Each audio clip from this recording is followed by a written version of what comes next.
আহ বিচলিত আসলে থাকতাম যদি আমার কন্ট্রোলে থাকতো। যেহেতু আমার কন্ট্রোলে নাই, সেহেতু আসলে খুব বেশি একটা বিচলিত না।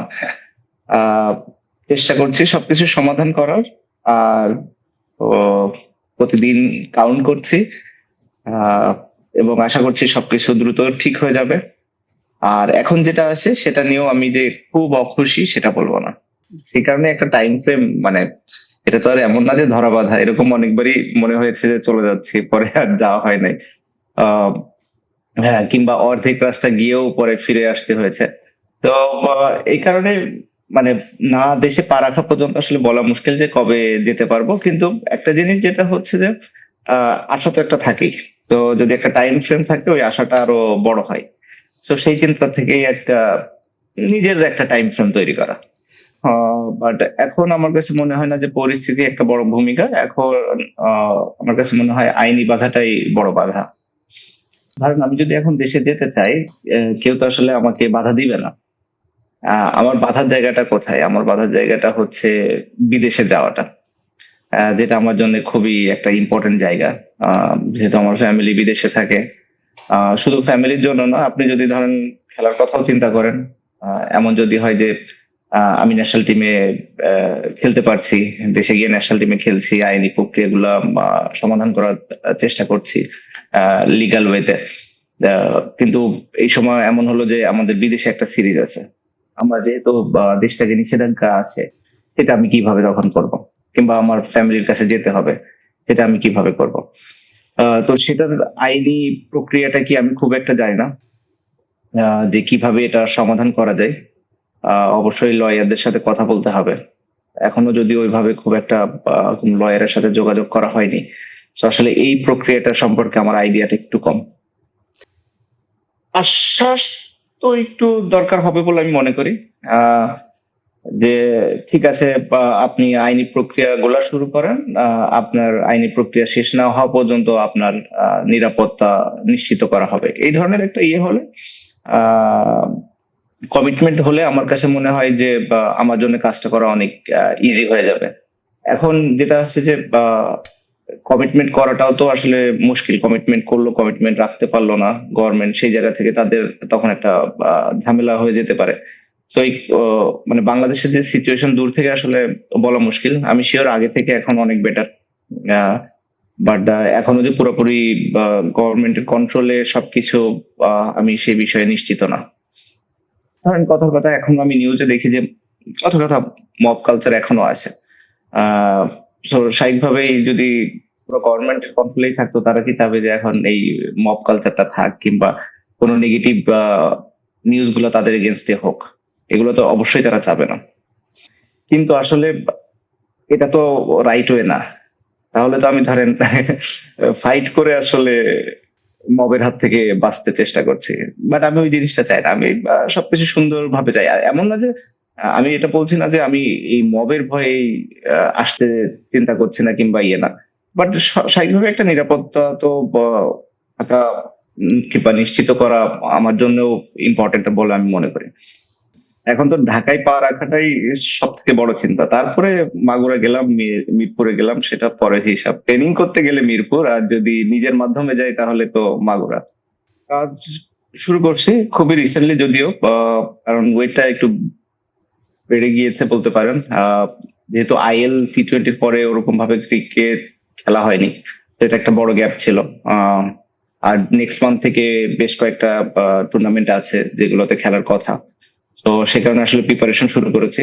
তো চেষ্টা করছি কিভাবে ওই শেপটাতে ফেরত আসা যায়, যাতে করে বেটার পারফরমেন্স করা সম্ভব হয়। যেখানে ছিল এক সপ্তাহ আগে আপনি বলতে পারেন, সেখানেই এখন পর্যন্ত আছে। যে কোনো পরিবর্তন এখনো আমি আহ, আমার নলেজে নাই। এখন প্রথমত তো এই কমিটিটার দায়িত্ব হচ্ছে প্রথমে ইলেকশনটা করা।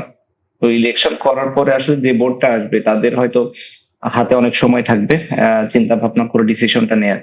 তখনই আসলে মেবি কিছু সম্ভব হবে। এই মুহূর্তে আমি মনে করি না যে ফিজিবল কিছু হওয়া সম্ভব, কারণ খুবই টাইম স্বল্পতা। অবশ্যই বাংলাদেশে সবই সম্ভব, অল্প টাইমেও সম্ভব। এবং বোর্ডে যারা আছেন তারা বেশ ইনফ্লুয়েন্সিয়াল মানুষই আছে বলে আমি মনে করি। তো সেই জায়গা থেকে চিন্তা ভাবনা কি ধরনের তাদের আমার পক্ষে তো আসলে বলা মুশকিল, বাট আমার সাথে ওরকম কোনো যোগাযোগ হয়নি এখন পর্যন্ত। আমি ওটা বিশ্বাস করি না যে আশা দেখিয়ে নিরাশ করা। আহ আহ, এখন কারো মনের কথা আমার পক্ষে বলা মুশকিল। আমি যেটা মনে করি যে তাদের ইচ্ছা সৎ ছিল। আহ সেই সদ ইচ্ছা আমি বিশ্বাস করে আসলে আমি প্লেনে উঠি। এবং অর্ধেক রাস্তা যাওয়ার পরে আসলে ঠিক ফ্লাইটের আগ মুহূর্তে আমার কথা হয় তাদের সাথে, এবং সেটা তখনকার আইনমন্ত্রী এবং আইন উপদেষ্টা এবং ক্রীড়া উপদেষ্টা দুজনের সাথে কথা হয়। ঠিক এটা আমি বলতে পারি এক্স্যাক্টলি হচ্ছে এয়ারপোর্ট লাউঞ্জ থেকে যে আমি আসছি, সব হোপফুলি ওকে আছে, এবং তারা বলেছে যে হ্যাঁ সব ঠিক আছে, আপনি আসেন, কোনো প্রবলেম নাই। তো প্লেন থেকে নামার পরে আসলে আমি মিস কল দেখে এবং কল করার পরে বলে যে আসলে একটু সমস্যা হয়ে গিয়েছে, তো আপনি না আসলে এখন ভালো হয় আমাদের জন্য, মেবি আমরা কন্ট্রোল নাও করতে পারি সবকিছু। তো সেখান থেকে আসলে আবার আমার ফিরে যাওয়া। পরে আমি নিউজে দেখি যে মেবি ঢাকা ইউনিভার্সিটি অথবা মিরপুরের সামনে কিছু মানুষ হয়তো আমাকে দিয়ে প্রোটেস্ট করেছে যে আমাকে আসতে দেওয়া হবে না, কিংবা আসলে তারা কিছু একটা করবে এরকম টাইপের। এবং সেখান থেকে হয়তো তারা এই চিন্তা করেছে যে আমি না আসলে তাদের জন্য ভালো হয়, আমার জন্য হয়তো আমার সেফটির জন্য ভালো হয়। আর সেই চিন্তা থেকে আসলে আবার পরে ফিরে আসা। না, সেটা তো অবশ্যই। আপনি মানে আমি যেটা বললাম যে আমি ভালো আছি, ভালো তো অনেক বড় ডেফিনেশনও আছে, এবং ভালো কতটা কি কত থাকতে পারে, মানে অল্প ভালো, মোটামুটি ভালো, অনেক ভালো, খুব বেশি ভালো, ভালো থাকার অনেক রকম ওয়ে আছে। তো স্বাভাবিকভাবে এটা তো ফ্রাস্ট্রেটিং যে আমি দেশে যেতে পারছি না। হ্যাঁ, এবং সেই জায়গা থেকে আমি যেটা আপনাকে বারবারই বলছি যে আমি তো চেষ্টা করে যাচ্ছি বলে আমার মনে হয়, আমার জায়গা থেকে যতটুকু সম্ভব। বাট সবকিছু আসলে আমার কন্ট্রোলে নাই। আসবো তো শিওর, এখন এটা মানে বেঁচে থাকলে আসবো, এটা শিওর মোটামুটি ইনশাল্লাহ। কিন্তু এটা এখনই আসবো, 2 মাস পরে আসবো, ডিসেম্বরে আসবো, নাকি 27শে ডিসেম্বরে আসবো, এটা আসলে তো বলা মুশকিল এখন। এই মুহূর্তে একদম এক্সাক্ট টাইম ফ্রেমটা বলা মুশকিল, বাট আমি আশা করছি যে by end of this year আসতে পারবো, সেটা অক্টোবর হোক, নভেম্বর হোক, ডিসেম্বর হোক। পেশাদার খেলোয়াড়ি জীবনে আপনারা কোনো রাজনৈতিক দল বা গোষ্ঠীর প্রতিনিধি নন বা হবেন না, দয়া করে। ক্রীড়া নৈপুণ্য দিয়ে দেশের প্রতিনিধি হয়ে উঠবেন আপনারা।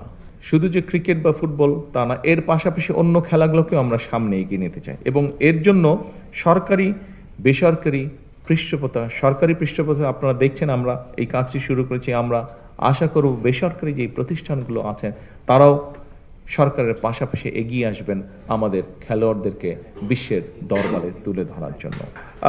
সময়ের পরিপ্রেক্ষিতে বর্তমান সরকার খেলাধুলাকে পেশা হিসেবে প্রতিষ্ঠিত করার জন্য স্বল্প, মধ্যম এবং দীর্ঘমেয়াদী লক্ষ্য এবং পরিকল্পনা যেগুলো নিয়েছে, সেগুলো আপনারা কিছুক্ষণ আগে যে ভিডিও হয়েছে তার মাধ্যমে আপনারা দেখেছেন। আমাদের বিভিন্ন বক্তা যে বক্তব্য রেখেছেন তার মাধ্যমে আপনারা জানতে পেরেছেন। পর্যায়ক্রমিকভাবে এগুলো আমরা ইনশাল্লাহ বাস্তবায়ন করব।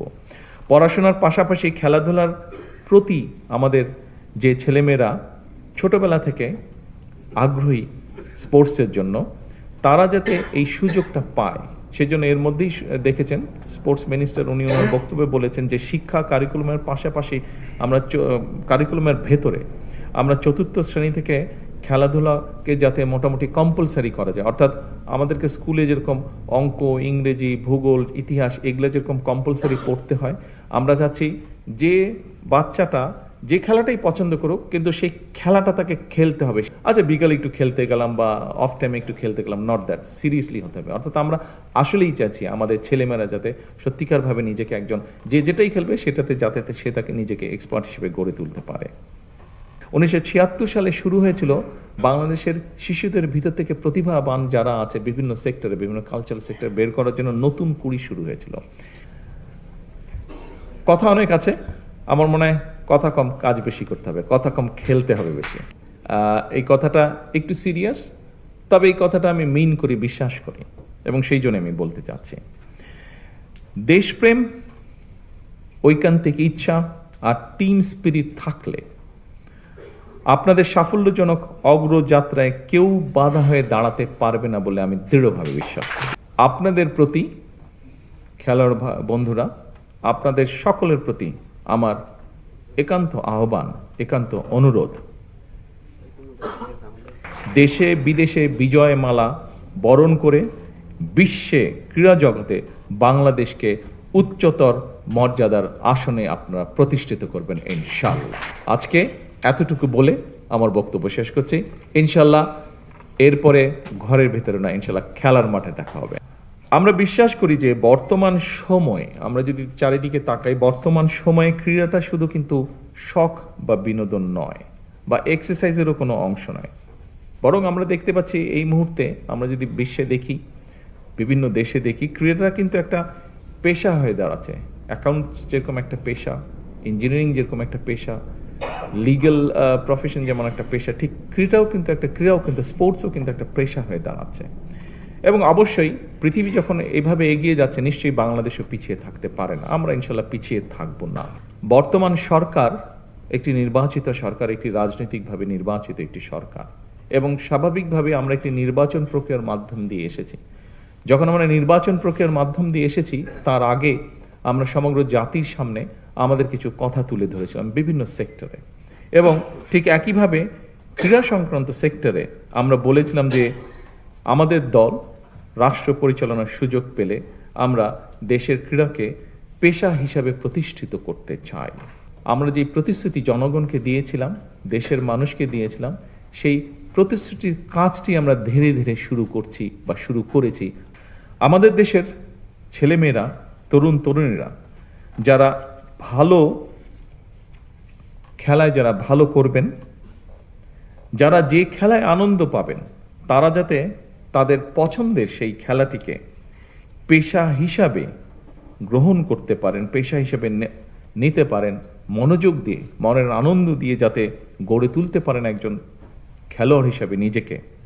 সেজন্যই খেলাধুলাকে পেশা হিসাবে নিয়ে একজন খেলোয়াড় যাতে অর্থনৈতিকভাবে অনিশ্চয়তার মধ্যে না থাকেন, সে লক্ষ্যেই কিন্তু বর্তমান সরকার খেলোয়াড়দেরকে ধারাবাহিকভাবে আমরা যে একটা সুনির্দিষ্ট নীতিমালার ভিত্তিতে আমরা একটা সম্মানী কাঠামোর আওতায় আনার কাজটি বাস্তবায়ন আজকে শুরু করেছি।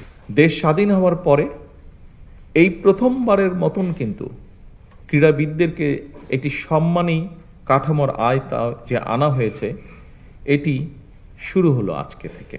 প্রিয় খেলোয়াড়বৃন্দ, সকল শ্রেণী পেশার মানুষের জীবন মানকে উন্নয়নের লক্ষ্যে আমরা কিন্তু অন্য অন্য সেক্টরেও কাজ করেছি। যেমন নারীদের ক্ষমতায়নের জন্য আমরা এর মধ্যে ফ্যামিলি কার্ডের কাজ শুরু করে দিয়েছি।